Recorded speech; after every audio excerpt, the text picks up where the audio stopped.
So we spent a lot of time on the fan shroud, fixing everything that needed to be done and getting the two halves attached together. In today's episode, it's time to start making some progress on the engine itself. So we're going to start fitting that fan shroud. Let's get going. I was browsing the Samba forums when someone posted that they want to restore a Type 4 engine and didn't know what all the tins were, so they posted this picture. So I thought, oh, I'll compare that to my tins, and here they are just before I sent them to powder coating. And I realized I am actually missing a tin too. The lower right tin over here, number 27 in the microfiche. I managed to source the part number, and when asking whether all Type 4s have them, everybody responded yes they do. So I jumped on eBay, managed to source this one right here. This is the actual part that I bought, and that's the first step now that needs to be fitted to the engine. So let's get going.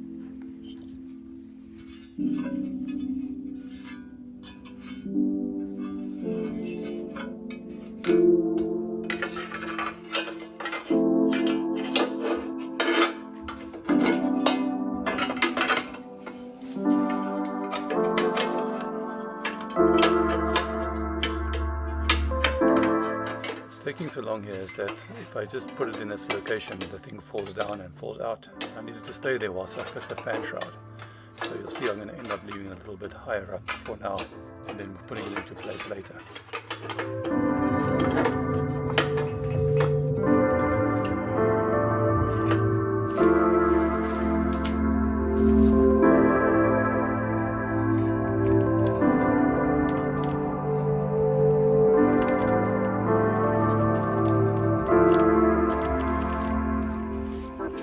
Here I'm reusing the existing oil cooler seal. It was actually one of the few seals on my engine that was still in really good condition, so I'm reusing it just as it is.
Prior to turning on the camera for this series of videos, I'd already pulled and replaced the crankshaft seal on the flywheel side as well as the O-ring.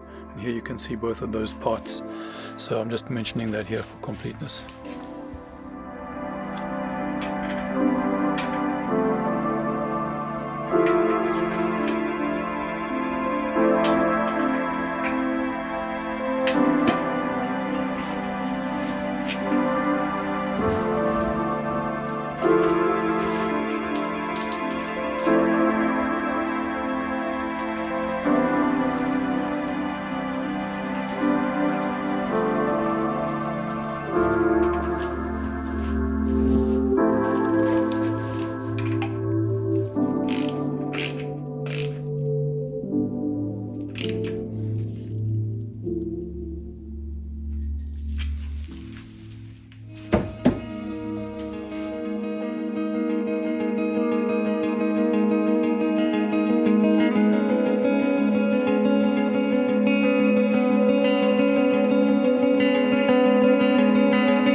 bit of a fiddle to get this to fit onto the dipstick boot at the bottom as well as just over those two tins on the top, but it's not too terrible to get this in.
now on to assembling the thermostat. I got this replacement thermostat from Awesome Powder Coat, and they did a really great job. It seems to be a pretty good fit into the existing bracket that I already had. I also bought the cable from them as well as the pulley because my pulley was damaged.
I ended up loosening this bolt a little bit because, as you can see, before the bracket is installed on the vehicle, the thermostat sits a little bit crooked. So I loosened it up, installed this nut over here, and then when the thermostat is installed on the car, I tighten up that bolt again at a later stage.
This little seal is often missing on a lot of installs.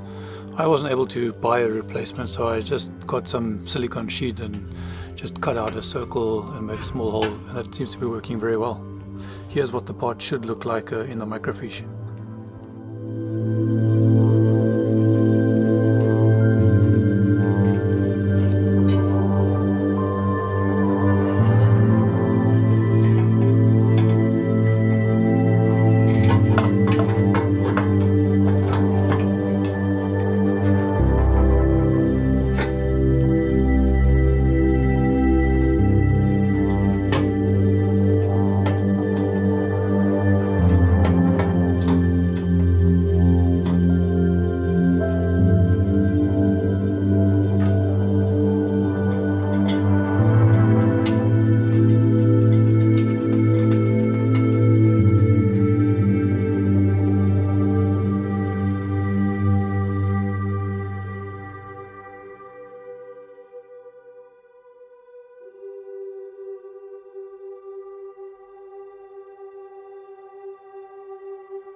Took me a while to get that right rear bolt to line up properly, but once I eventually got it in and the threads went in straight, it actually does pull those two tins together quite nicely, and it's a little easier in the future.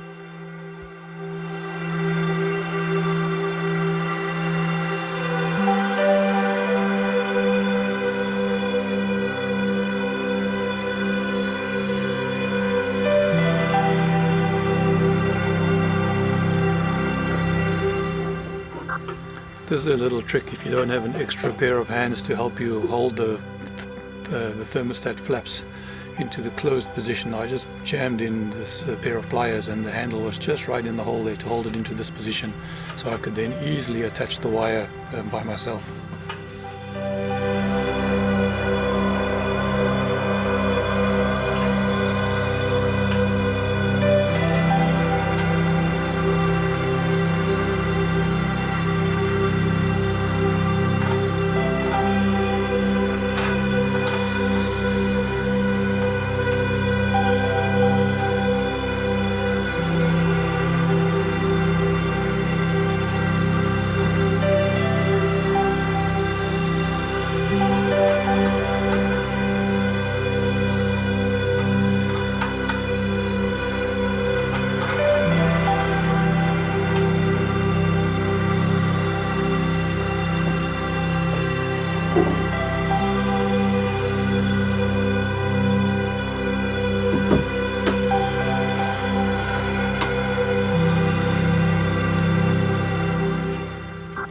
And here I'm using my bike cable cutters and not a side cutter to cut this cable. If you use side cutters, it'll usually fray quite badly. This works very well, but before I get to it, I'm just double checking to make sure that everything is correctly installed.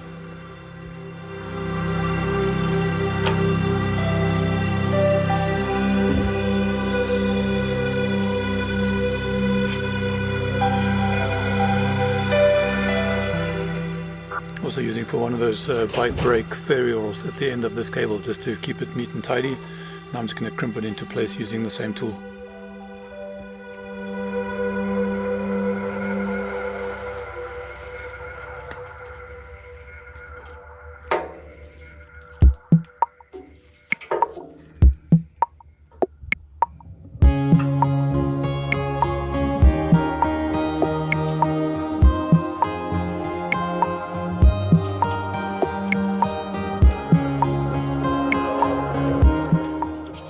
I don't know if this is really necessary. I mean, that boot is sitting on both halves of that pipe really well.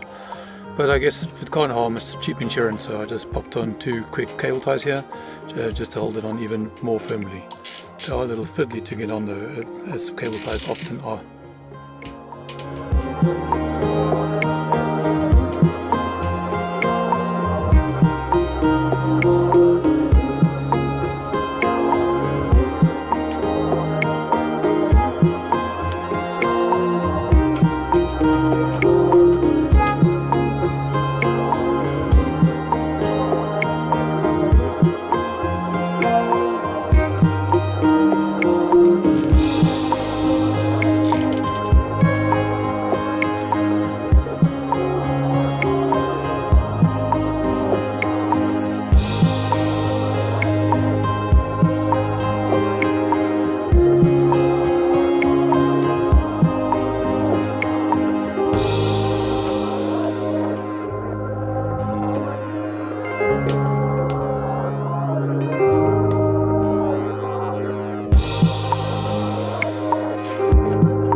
And now onto the other side.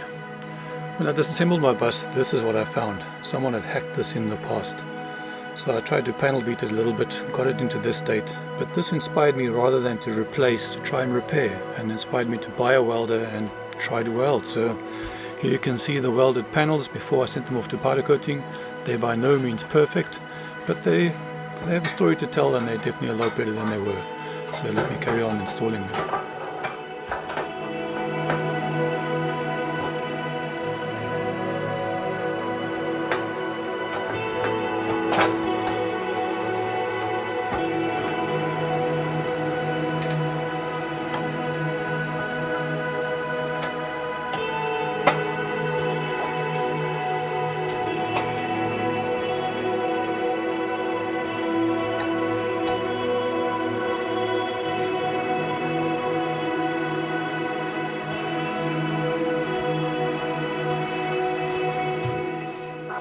I don't know why, but this one bolt on my bus is an M8 fine thread, where all the rest are M6, and I can't find any mention of this in the microfiche. So I don't know if this is a standard thing or whether this was basically drilled out and threaded again in the past, but just wanted to let you know.